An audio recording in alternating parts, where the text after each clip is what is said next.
Namo Fundamental Teacher Shakti Muni Buddha. Namo Fundamental Teacher Shakti Muni Buddha. Namo Fundamental Teacher Shakti Muni Buddha. My name is Helen, and today's story will be The Wicked Lady and the Buttermilk Wise Man. Interpreted by Ben Hungana P.T. says, stories told by Todd Anderson. Once upon a time, a very rich man was living in Benares in northern India. He had a daughter who was one of the most beautiful women in the city. Her skin was as soft as rose petals, her complexion was like lotus blossoms, and her hair was as black as midnight. But unfortunately, her beauty was only skin deep. For on the inside, she was very cruel.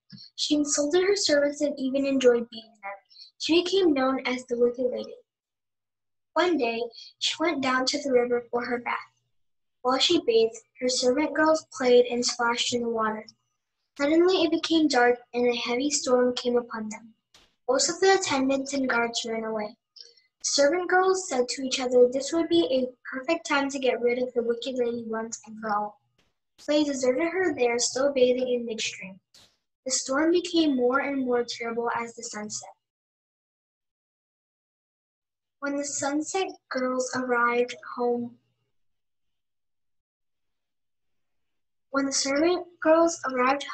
without the Wicked Lady, the rich man asked them, "Where is my precious daughter?"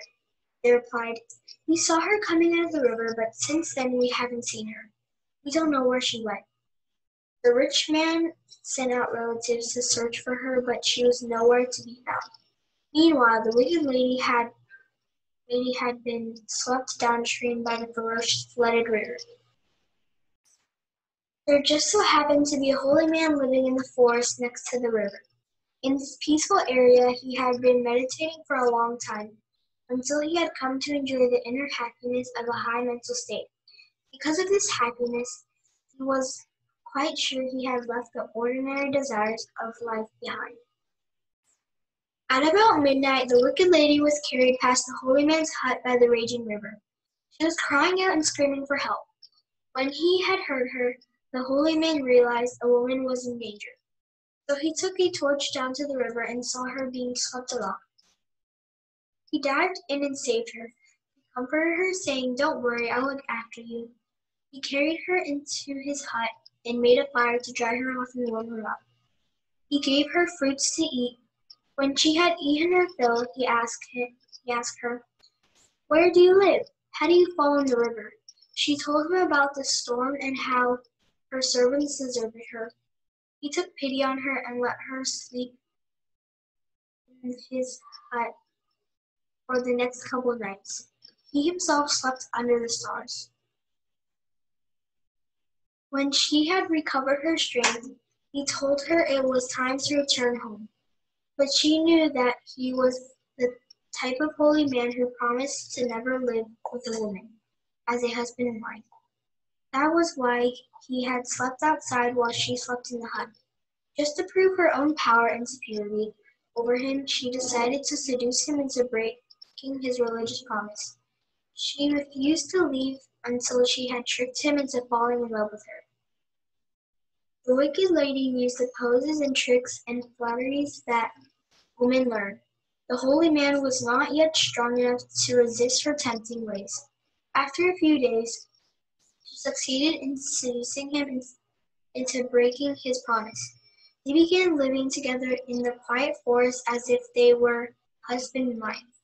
He lost the inner happiness he had gained by years of meditating. But soon the Wicked Lady grew bored with forest life. She missed the noise and excitement of crowded city life. So she cooed and coaxed until she got her way, and then moved to a nearby village. In the beginning, the holy man supported her by selling buttermilk. Later on, the villagers came and asked him for advice.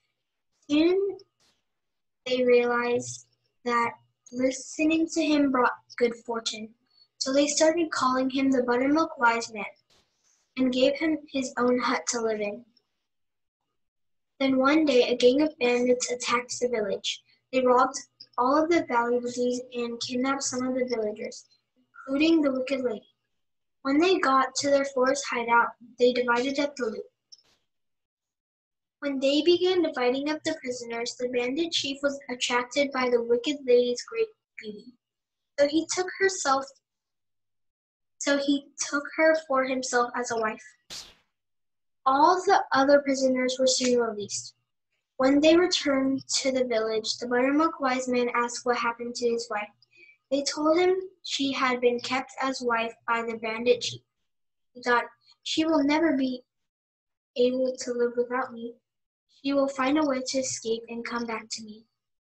Deciding the village was now unlucky, all the others left it, but the Buttermilk Wise Man remained in his hut, convinced that his wife would return. Lo and behold, the wicked lady enjoyed the exciting life of bandits, but she was worried that her husband would come and take her back. She thought, then I would lose all my newfound luxuries. She thought, then I would be safer if I got rid of him. Therefore, I will send him a letter pretending to be deeply in love with him. Just as before, I will use my power of seduction to cause his downfall. But this time he will meet his death, and I will remain the bandit queen. When the Buttermilk Wise Man received the letter, he believed every word. He rushed into the forest and ran to the gang's hideout.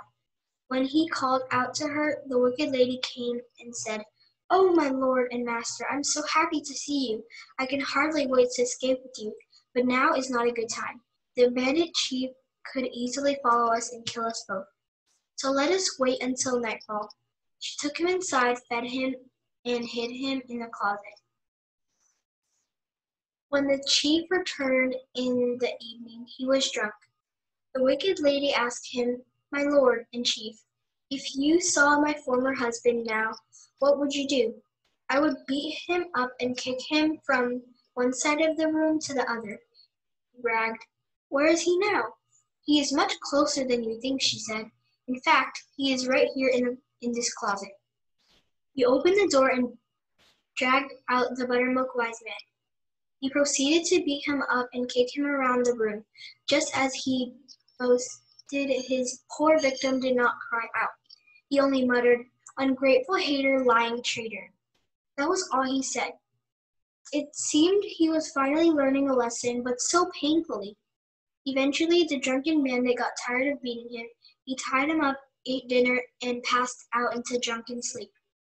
The next morning, after sleeping off his drunkenness, the bandit chief woke up sober.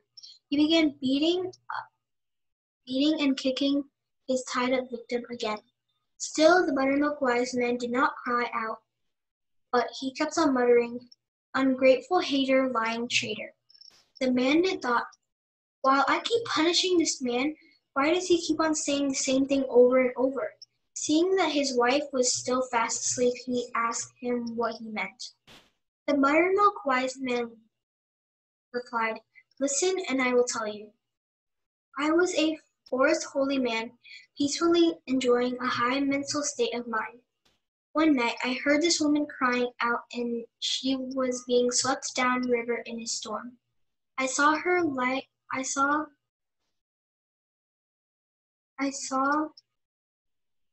I saved her life and brought her back to health. Meanwhile, she seduced me, and I lost all my inner calm and happiness.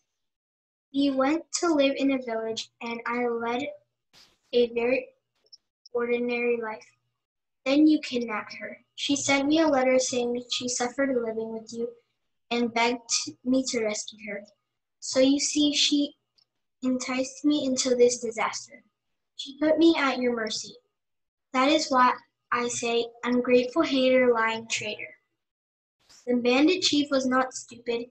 He thought, this man was such a good provider, and yet she has put him in this plight. What would she be capable of doing to me? It would be better to finish her off. He untied the Buttermilk Wise Man and comforted him, saying, "Don't worry, I'll look after you." He awakened the wicked lady and said, "My darling, let us kill this man right next to his own village." He took them to the boundary of the deserted village. He told her to hold her former husband. Then he raised his mighty sword and came down with it. But at the last instant he sliced the wicked lady in half. Even someone as wicked lady as this murderous bandit can change his ways. He began by nursing his former rival back to health. After a few days of rest, he asked, "What are you going to do now?" This wise man replied, "I don't want to live as a householder anymore. I want to return to my old forest and meditate." The bandit said, "I too would like to be ordained and learn to meditate in the forest." After giving up all his stolen goods, he went and lived in the forest with the Buttermilk wise man as his teacher. After much effort, they both attained a high state of inner happiness. The moral is seduction can be dangerous to men and women both. Namo Fundamental Teacher Shakyamuni Buddha. Namo Fundamental Teacher Shakyamuni Buddha. Namo Fundamental Teacher Shakyamuni Buddha.